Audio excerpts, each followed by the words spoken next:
Raj Kamal Jha, editor-in-chief of the Indian Express. Few know that he was born in Bihar, went to school in Kolkata, and then to study mechanical engineering in IIT Kharagpur. He then went off to California to get his master's degree in journalism. Since 1990, he's worked in newsrooms in The Statesman, India Today, and then came up the ranks in the Indian Express to become editor-in-chief.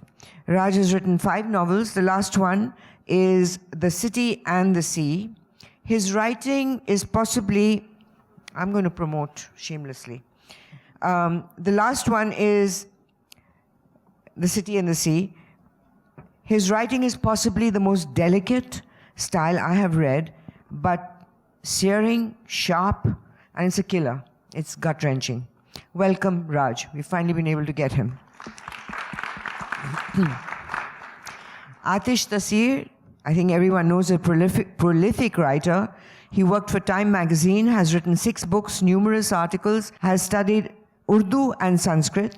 His latest book, The Twice Born, Life and Death on the Ganges. I can't say Ganges. I have to say Ganga. He's written Ganges. Okay. This book took him to Varanasi and he met revered teachers of Sanskrit there. It is a book about how we, the ex-elite or elite, were brought up and taught. He speaks to the layers of our cross-pollinated ancestry and culture, so-called culture. Prayaag worked at Outlook magazine, was an editor at Scroll. His first book, Laila, published last year, has been made into a Netflix series. Laila is a sniper shot, carefully crafted to expose without exposing oneself. Welcome, Prayaag. This is Aatish's book. It's available outside, and Prayaag's Laila. I'm promoting it because they're great books. I don't get a cut out of it or anything if anyone's suspicious. We're really lucky to have Raj Kamal Jha, who aggressively keeps a low profile, following the cardinal rule of journalism that we are not the story. While researching his background, I was surprised to find on his bio page something I had written about him. And this was the ending of I had written an open letter to Arnab Goswami. After I finished jharoing, scolding Arnab, the last bit I said, P.S., homework for you, Arnab. Please watch Raj Kamal Jha's speeches at the Ramnath Goenka Awards events. Last year attended by Prime Minister Modi and this year by Vice President Venkaiah Naidu. Jha speaks truth to power. That is a journalist's job. You, meaning Arnab, speak to the lowest common denominator of us all. Close quote.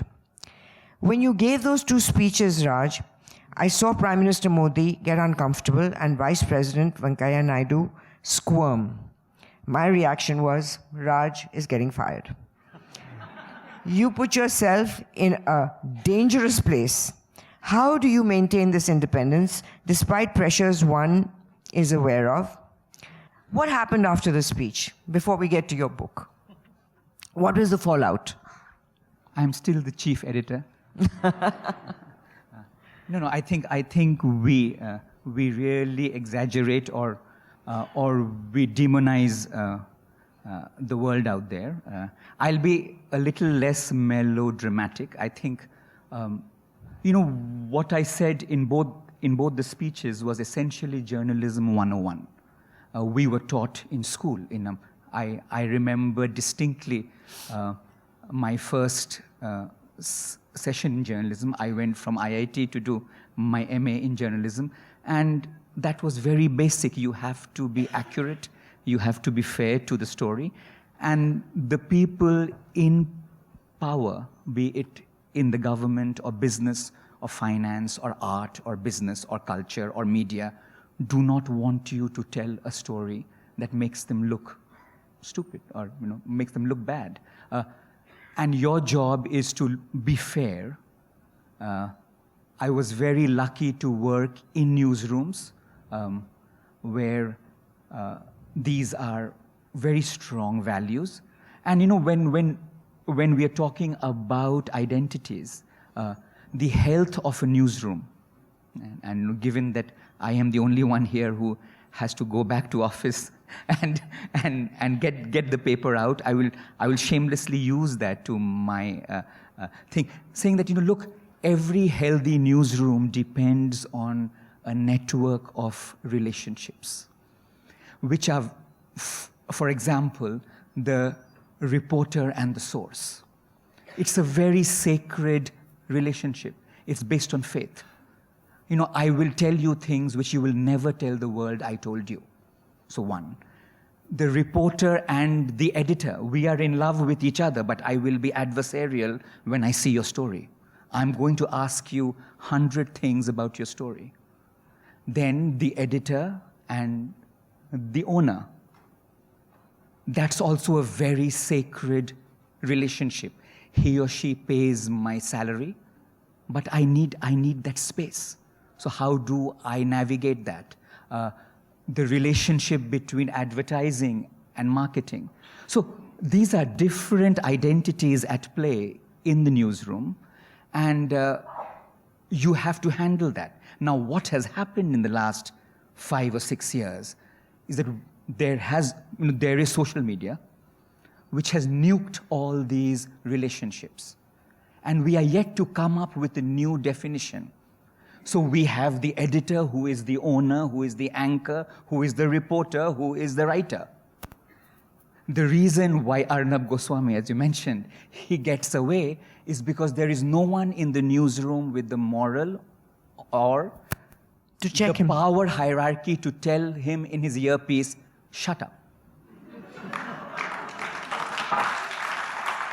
It is as simple, and you find that in news organizations across the landscape. You have people sitting at 9 o'clock who have stakes in the news organization. Checking, double-checking, questioning. Who also own it. If I sit, like, for example, tonight, Jammu and Kashmir is the main story. If I fly to Srinagar, and I say, I am the chief editor, I need to do the story, it nukes all the relationships. So I think, as you said, the layers of identity and how did you get away? I did not get away. I am very lucky to work in a newsroom where I do not have veto power. There are other people in the room, there are other identities, since we're talking about that identities, that there are other people who can stand up and disagree. Most of the time, the newspaper has stuff that I tend to agree with. But there are certain editorials I do not agree with, but my team does.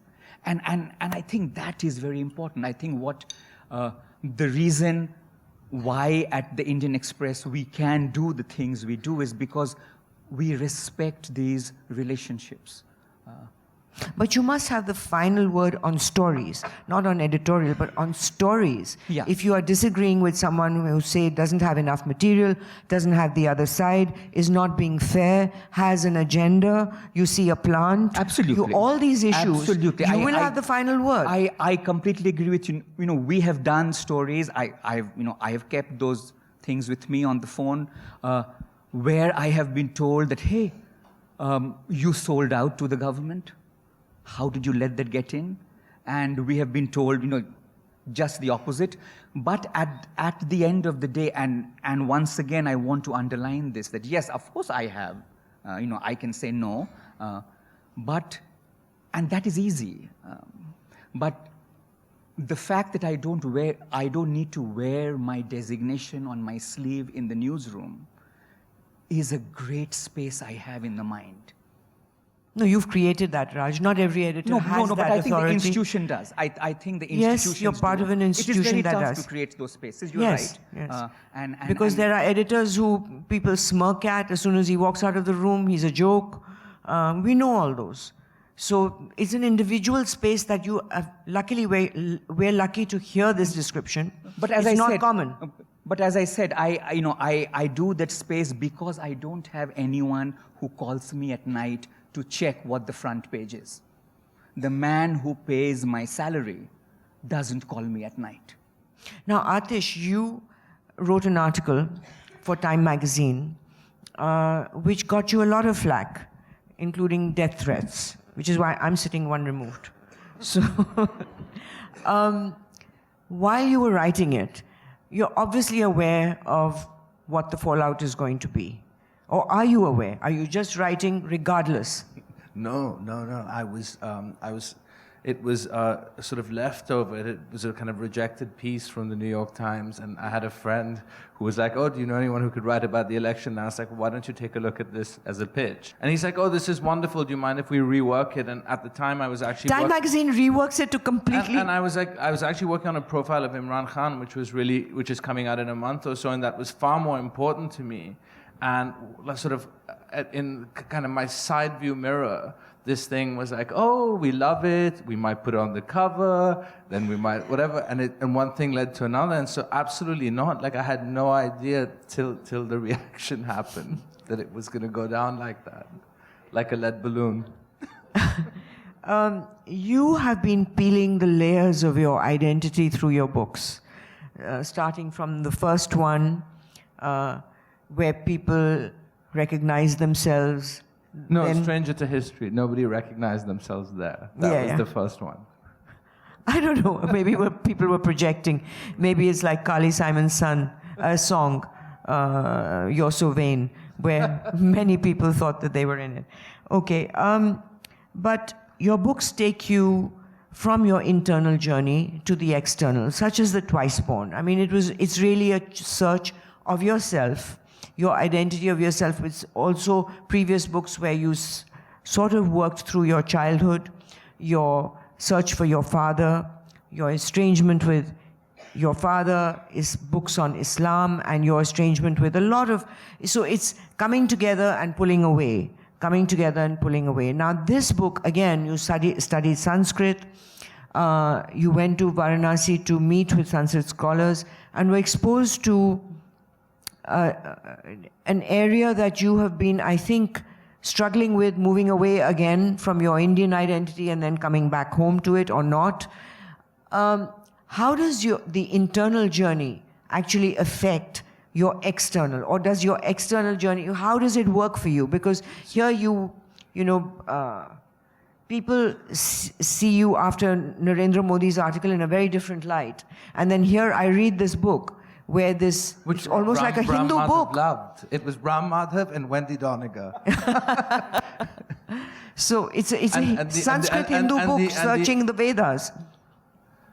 No, see, I think there was somebody on before us, and Mom has talked about this. You know, the world is full of variety. The world is there's a story everywhere, but you're always looking for something there's a kind of internal spring, and when that thing is answered in the world, when you have a situation that corresponds to like an inner tension, then you know it's your material. Then you know it's something to go after. Aatish, you make everybody your material. People have to be careful with your relatives. You are my... There are people who stop talking to you. One's relatives, and you too, Madhu. You're my direct material. I grew up around you. Yes. I mean, if I was not able to look at you, I could not look at like people beyond my world. So no, I think people are very reluctant about that in India. They're like, oh, it's very personal. It's very...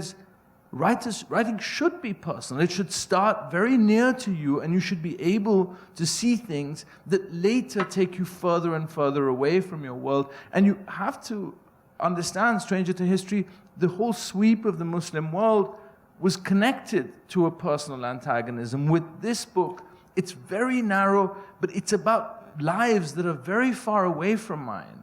And I think what interests me, or what I look for, is the idea, and it's very important in a society like this one, is distance. Not huge physical distances. Here we are sitting in an auditorium. We're very near to each other. But with each of these people, on the level of upbringing, on the level of values, on the level of history, of caste, there can be like the gulf of centuries. And to understand that distance and to respect it and to work along that line, I think is very important for a society as varied as this to come to an idea of wholeness or of understanding. And that's what I try to do, really. But in earlier books, you have gotten very personal about people and hurt people's feelings. My personal assessment is that in this book, you've grown out of that. There is, in my assessment again, there's a maturity where you're able to observe the difference, observe even obviously people that are making you uncomfortable, physical situations that have made you uncomfortable, where you can't breathe in a certain area and with the smell and all that's going on. But there is still a level of a difference that I see, is that you're now accepting the difference and learning. I think the difference is that you were very near yourself personally to one well of material, and you're not near to this material, because people read a book like The Way Things Were in America, and they don't know the models, and they can only see the themes. You know, Proust's great work, the character that he uses for Charlus is a man called Montesquieu, who never went out into society again because he was so wounded by what Proust had done with him. So you're wounding people. Doesn't that wound you? It doesn't wound me if I'm not trying to wound them. I think if a book is personal, if it's an attack, if it's Reham Khan's book on Imran Khan, like, those books only go that far. There's no reason, there's no way in God's earth that a publisher sitting in New York would publish a book that was an act of vengeance against the little world of Delhi that you and I know. But they won't know it is. Has been blown they away. Won't know it is. They won't. Your publisher in New York will not know the little nuances that we know and recognize. Which is fine, which is the test. If a book travels, if it can work, that means that there are other themes working through it. It's just that you can see the material, and in a sense that makes you a difficult reader, because you shouldn't be able to see through the cast of fiction. But there are people who can't, because it's too far away. I see them as, having read all your books up as they've evolved, I see you as a person who's publicly evolving. Your internal is publicly, as you learn, as you expose yourself, it also, while you're exploring now Sanskrit and the teachers of the gurus who you went and visited, it's really exposing a side of, the most remarkable thing about this book is acknowledging how distant we are, especially my generation, yours a little less. As you go go to the millennial generation, I think they're far more in touch with India, the language, regional languages. We are the most removed. And I think the most important thing you have exposed in this book is the post-colonial damage that was done to my generation in terms of language and culture. You don't have to. There was a time, maybe 5 years ago or 10 years ago in this country, where we could speak nostalgically about your isolation or your distance. We could say, wouldn't it be nice to know one's culture a bit more, or whatever. But now that distance that you sat at has been blown away by politics. That distance has become, because there were other people on the side of that gulf. It wasn't just you wishing to bridge Aatish, it. And so in a society like Pakistan, which I know well, when that distance becomes unbridgeable, violence will bridge that distance. And in India, we didn't have violence, but we've had a profound convulsion, because that distance wasn't something that was benign or incidental. It was a distance at which other people sat and felt your contempt. So it's not optional for you anymore. No, but I would open this question out to all three of you, which is about identity, which is that in some way, I don't think it's just politics, Aatish, I think it's also social, really, where the disenfranchised are now driven with ambition and drive and are pushing the Macaulay children away, the post-colonial cliques away, and rising to the top and pushing it hard. I think Gully Boy is actually, in some form, realistic, showing what happens.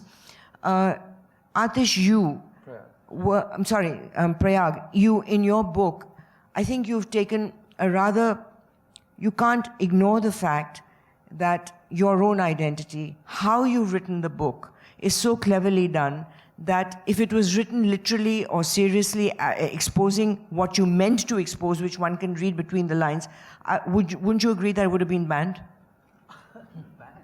No, I don't think so. If they understood it. If you'd written it obviously. You've written it so subtly that nobody, I think the people, the predators, let's say, didn't get it. I hope to God people understood the book. I think what I was trying to drive at, and we were just talking about this before the panel, I think one of the things that I was trying to point to in the book was how our cities and how our urban spaces are becoming fragmented and becoming sort of atomized. And I was very interested in this and how it, because if you grow up in Delhi, and I spent some years in Bombay, the last few years in Bombay, and I noticed this in very different manifestations in both these cities. And so I became very interested in investigating that. And I think, what Aatish was talking about right now, where there's this kind of reified, there's a class of people like Macaulay, whatever you want to call them, Macaulay's children or the Lutyens elite or whatever it is. If there's this idea of this class of people who are insulated from the rest of Indian society, first of all, I'm not entirely sure that is that is accurate about India. There was always obviously this set of people who might have had control over some of the levels of power. But, to imagine that the vast population of India was not engaging and participating in this country's, process of growing up was, I think that's fallacious, because there's a lot more to India than what was happening in Delhi, in a few neighborhoods of Delhi. And I think what did happen over 40 or 50 years or whatever was that, those people sort of, there was a domination of the discourse. Like they sort of controlled what was written about and what was said about these people. So when we talk about bridging that gap, Aatish was talking about bridging that gap, I think what it is now you have more avenues of expression. And I think the internet is one of the things that has really enabled that. We didn't have, when I joined journalism in 2004, 2005, it was still very much a process-oriented. You had a senior, Vinod Mehta was our editor, and you had to try and get a story past him, and we had Nandini was our features editor, and it was still. I remember trying to do a story about Web 2.0. I'd read this term, The Guardian, and it was for people of that generation, Nandini and Vinod, they couldn't see the relevance of the story. They wanted a feature story, a straight magazine feature story. And it's something I often think back to, because then, how blogs changed, kind of blogs and websites changed how journalism works now, See, all three of you have written... I want to just say one thing, yes. because just to respond to Prayaag, cultural power is not something that, controlling the discourse is a kind of small way to say something that's much more immense. I mean, to have cultural power, to open your mouth and to be either respected or to be reviled for your things, for the things you like to wear, the things you like to read, the sort of signifiers of your culture, to be stronger or more powerful, those things matter a lot. And what India looked and felt like, at least the India I grew up in, were objects of great wonder and beauty, like the classical past in India, like the Indo-Persian past in India, that they were not given due regard, that a very thin amount of cultural influence was advanced in a certain way, and people on the other side didn't feel that influence as something that was just someone else doing something else. They felt it as power, and they have responded with power. So we can't dismiss those relationships as simply different people doing different things. See, all three of you, in some form, have written in your books about traditional versus modern. All three of you written about class and caste. And all three of you have, in some way, written about dark, descriptive areas which seem to engulf us. Yours, Prayaag, I see as soot, beige. It's really, really encompasses your book and you feel suffocated. Varanasi, some areas of your book are descriptively beautiful, but again, the filth, again the darkness comes in. And yours, Raj, your reaction to, I don't know if I should give away the book, but to an incident that happened that the country was completely shaken by. Again, your descriptives are, even in the areas where you describe as cold, they're still gray, they're still dark. All three books, in some way, the breathing that I experienced while reading them was the same. You feel suffocated in some areas. Really, the heaviness that all three have brought in your writing. Your styles are all different. Is this what you think will remain the future of India? Is there a way out of it? The darkness that all three of you have seen and written about? Raj, you first. No, It's not a question about the economy. It's a very tough one. Well, I'll just kind of zoom out a bit and tell you, as all of us here, we don't know, at least I don't know why I write what I write. But I can tell you accurately the sequence of what led to this book. I remember I was in Berlin on a sabbatical working on my other book, and on December 1, snow fell for the first time in the city, and for my son, who was at that time 6 years old, it was the first time that he had seen snow in his life. And I remember the time, thanks to the phones that we have, we are condemned to remember everything. So I remember 7:02, it was a Saturday, 1st of December.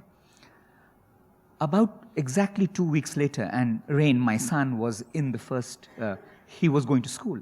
He was 6 years old. And about 2 weeks later was Sandy Hook, where a bunch of school kids were shot dead in the US, and they were all 6-year-olds.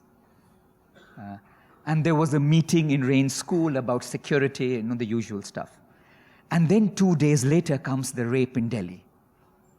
And given that my life, most of my adult life has been spent in the newsroom, I was here 6,000 miles away when a big story was playing out in Delhi. And there was anger on the streets, this huge thing at India Gate. And I am stuck there, at least with 6 more months left for my leave, and completely feeling adrift. And I remember, so my son watching snow for the first time in his life, the shootout in Sandy Hook, and the rape, and the big debate in Delhi, in India, that toxic patriarchy, let's change our laws, let's lower the juvenile age, hang everybody. And the first thing I wrote, which is there, which is in kind of, it is halfway in the book, but that's the first thing I wrote, was just this scene of ghosts, of little kids, of 6-year-old ghosts playing on the beach in a sand pit that is very vast because it's the beach. And their stuff is buried in the sand pit. And a woman from Delhi is walking along the beach.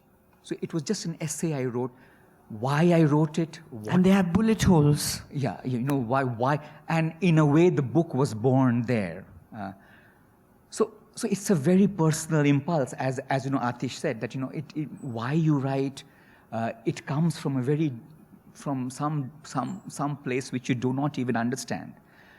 But to me, this is my 5th book, and I have found my fiction as a place where I get space which I do not get in the newsroom.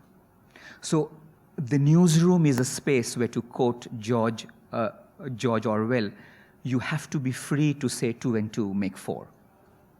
You need that freedom to say that 2 plus 2 make 4. But you also need a space to say that 2 plus 2, let me wait.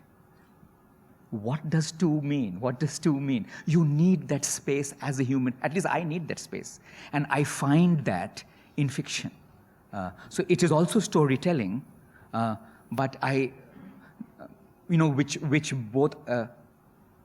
both of you here have done work. I'm sure many of you in this room have read both Aatish and Prayaag's work, journalism using the resources of fiction and fiction using the resources of journalism. So I think both feel enriched, both can be enriched in ways which we are still working on. And so to me, it was not that it's a dark world. For me, what was most important in the book was my son at the age of 6. And that is what Aatish said, the kind of histories and the backstories we have are centuries apart. My son at the age of 6 is watching snow for the first time. The juvenile in Delhi at the age of 7 had to leave home and work in a restaurant on the Ghaziabad highway. To me, as a writer, that deeply affected me in a way that I had to tackle it in some way. I'm not saying good or bad or moralizing, but it was a story. That's the amazing part of your book, but you don't moralize what happened in spite of laying out how awful it is. Absolutely, yeah. You see what he's doing. I mean, this is a perfect example, is to feel oneself, to be aesthetically moved, to find something affecting. That's not darkness. I mean, what he did just now, he took these 2 incidents, 2 of them might have just been newsprint, and then it's a snowfall in Berlin, and it's something else suddenly. When the third thing comes together, it lands. God forbid it would be, but to me, like, that's uplifting. That's, for me, like, it's rare to feel like that. Scrolling through your Twitter feed for 2 hours, that's dark. That's like distressing. It's corrosive. This is uplifting. And your book, Aatish, that when you went through, you were questioning fixed ideas in a very controlled way. If I would have expected you to disagree much more vociferously with things which you found were superstitious, but you were still handled it like a student. For one, I'm very passive when I'm in this mode. I like people to tell their stories. I like those stories to be detailed. I'm not the sociologist, I'm not the anthropologist, I'm certainly not the social activist. And I like people for that story to unfurl, and if there is horror, and if people are unnerved, and for instance, there's a character in my book called P.K. Mukhopadhyay who has very, very painful views about caste and about especially the commensal prohibitions and the prohibitions surrounding food and marriage that a caste is associated with. And for me, that work is solely and exclusively the work of the novelist to humanize, or to go in there and to leave you with the impression that this man is a man of intelligence, of learning, of integrity, and has abhorrent views.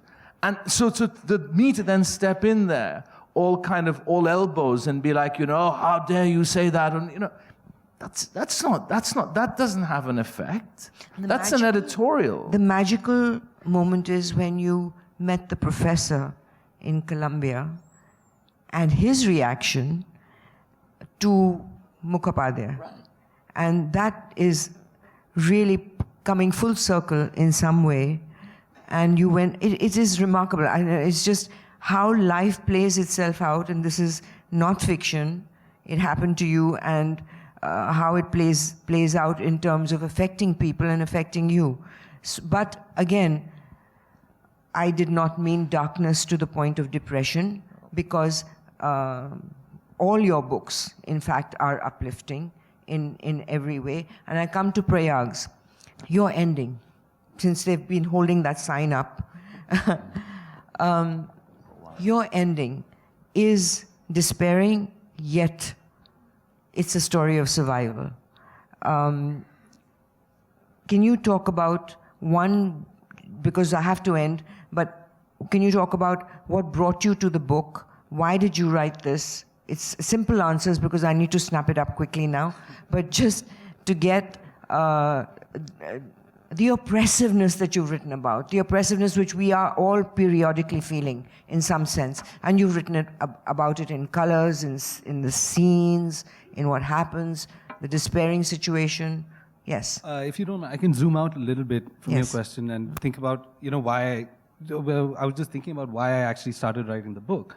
I was listening to what Raj said about the distance between fiction and non-fiction and journalism, and I was working as a journalist when I started writing it.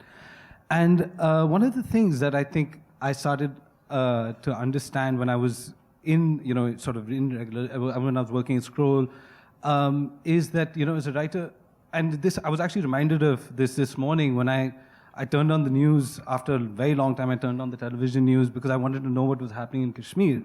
And I sort of flicking through the 3 or 4 channels, and I felt sorry for all of these, the TV journalists who were there, because they were all there and talking about something that it was clear they didn't have a full understanding of what was happening there. Right? No one exactly knows what's happening in Kashmir right now, vis-a-vis what the government policy is or what's going on. Especially today. Yeah, today, yeah. It's all very confusing to everyone, but, there was this kind of, all these people had to deliver some kind of message about what was happening there. And I felt sorry for them. And I think that is one of the things that I really enjoyed about writing, writing fiction, is that I was able to get away from that position of sort of, not a lack of, not no information, but a lack of, you're always responding to things as they're happening. And with fiction, it gives you a larger canvas. It gives you a longer sort of canvas to be able to think about things in perhaps a more meaningful way, or perhaps a more, at least bring more depth to the idea you want to talk about. And with my book, I think I was, that's what I wanted to do. That's what I was struggling with as, I wanted to write about what was happening in our cities, and I wanted to write about, what was happening between religious groups. I saw it in Bombay, I saw it in Delhi, and, and I actually wanted to write about how we're all kind of complicit in it. That was a very important thing to me. Growing up in Delhi, you kind of unwittingly participate in a lot of it, and perhaps even, consciously. And I wanted to, so you sort of mine your most, shameful moments. You try and think of the moment when I came home from work or something disgruntled, and I took it out in the chap who worked in my house, like that. I tried to go into that, and then, of course, project it onto someone else in the book, because But all 3 books actually, in different ways, touch upon exactly that how one, we are complicit, how it's all around us, and we're part of it, and how some of us push it away, turn our face away or not. I wish we had more time. Obviously, we don't. I do recommend, as I did earlier, please get these books. They are wonderful to read. Raj's, according to Kindle, you can finish in 2 hours and 10 minutes. I finished it in 1 hour and a half, less than that. Aatish's is also very quick. This one is rather long and deep. It's not long, but it's a slower read, and it requires it. So thank you, everyone. Oh, quick, we have time for 3-4 questions, quickly. Yeah, I have the question for Raj. We have been seeing what kind of journalism is going on the TV, and what do we see? How we see journalists sowing seeds of hatred every night at 9. So, what's your take on this? Like, in which way the Indian journalism is going, or is independent journalism is alive? Like Newslaundry is doing a good thing, or there are some media outlets, but the majority of the audience ना जो कि if I can say in Hindi, जो कि देख रहे हैं इसको, वो इन चैनल्स को ही देख रहे हैं, या फिर जो कि न्यूज़ लॉन्ड्री जैसे वेबसाइट्स को नहीं एक्सेस कर पा रहे हैं, बिकॉज उनके पास शायद टीवी है लेकिन शायद मोबाइल फ़ोन नहीं है. तो जो टीवी पे जो एक हेट्रेड फैलाया जा रहा है, जो कि हिंदी न्यूज़ चैनल्स में भी और इंग्लिश न्यूज़ चैनल्स में भी, तो व्हाट्स योर टेक ऑन कि इंडिपेंडेंट जर्नलिज्म इन इंडिया किस तरफ जा रहा है, और या फिर अगर जा भी रहा है तो? One is, then for that to happen, we need Mr. Vineet Jain, Sameer Jain, Shobna Bhartiya, other people on this stage, not us. I think they need to talk, and they need to reflect and discuss, and they need to be asked that. But that said, I think we also exaggerate, and sorry if I deflate the bubble. I think we also exaggerate that there's too much of bad. There's some very good work happening as well. And thanks to the internet, as you know, saying, there is amazing journalism happening. There is good work happening. Now, it is up to us to define, it is up to us to see where we go. And why do people watch X and why do people watch Y? This is much, much beyond my pay grade. But what I can say is that, you know, as long as those of us in this room, journalists and writers, we have to, you know, when you said at the end that why do you write, the other reason is we don't have to vote every half an hour. I think what has happened in the last 5 or 6 years, there's this incredible pressure on each one of us. Each one of us in this room is fairly smart, imaginative, articulate. We read and we write. Where were you when this dark abyss had stared you in the face? Did you stand up? You know, there are times when you say, you know what, I do not know enough to stand up. So let me think. And I think that space in the middle, I think we have completely abdicated that space in the middle, leaving it to both sides to scream. And I think that space in the middle has to be reclaimed. For me, fiction also does that very powerfully. In fiction, I'm not pro, anti anybody. And I think that is important, you know, for many of you in this room who will be the editors next 4 or 5 years or 10 years. You know, we are all old. We are all going away. But you guys are going to lead the newsrooms. That middle space is important. That, you know, I don't have to vote every time. I don't have to be liked every time. You know, social media, you know, things which we never thought 15 years ago. That you tell me every morning that I'm wonderful. I see husbands wishing wives happy birthday on social media. You are wonderful.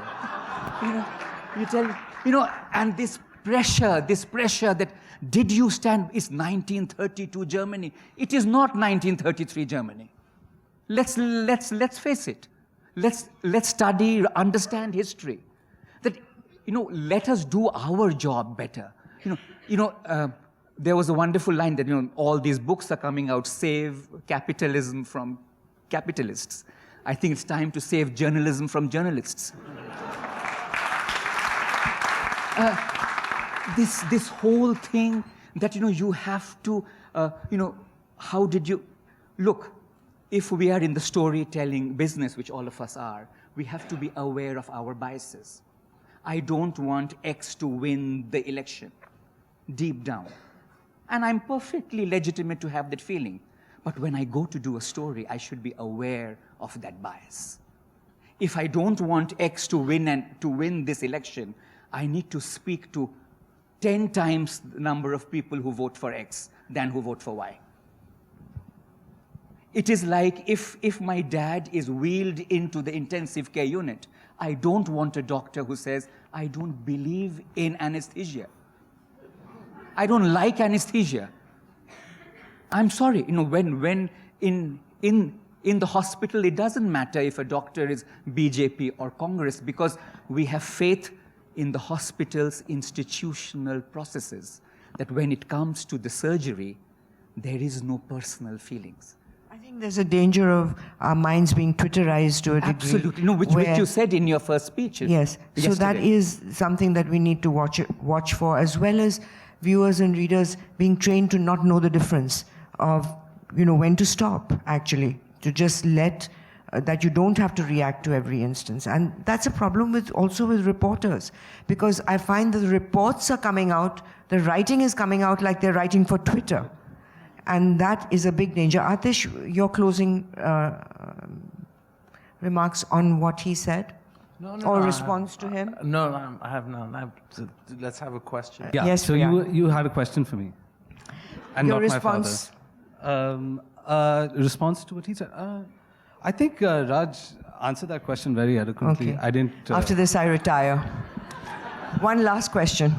Go ahead. Hi, Ishwarya here. So, being somebody who's just started journalism 2 years back, I have grown up watching somebody like Ravish Kumar putting up stories like that, and growing up watching, I'm going to outright and say that, a channel like NDTV and the kind of journalism that they have done. And now being in an industry where everybody, it's almost become like a mouthpiece, majority of channels, I would say.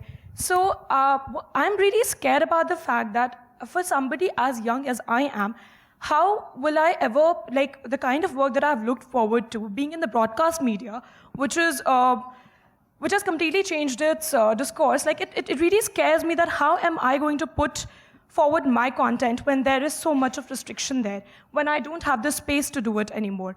So, like, there are channels that are shutting down because, they're not in sync with what the government wants to say or how the kind of content they would want to see on a regular basis. So how do we go about it? How do we still keep that sanity and where do we have the platform to show the kind of work that we really want to do? Because probably if I'm in the industry for a few more years, it'll be, I don't want to get molded in a way where, I'm working in a way where how the organization wants me to, or in a particular way, because in few years, maybe I will also get molded into the same way because I haven't. So the question is that for all the young journalists that are here and who aspire to actually give good stories out, what would you advise them, especially in a time that is as difficult as this is?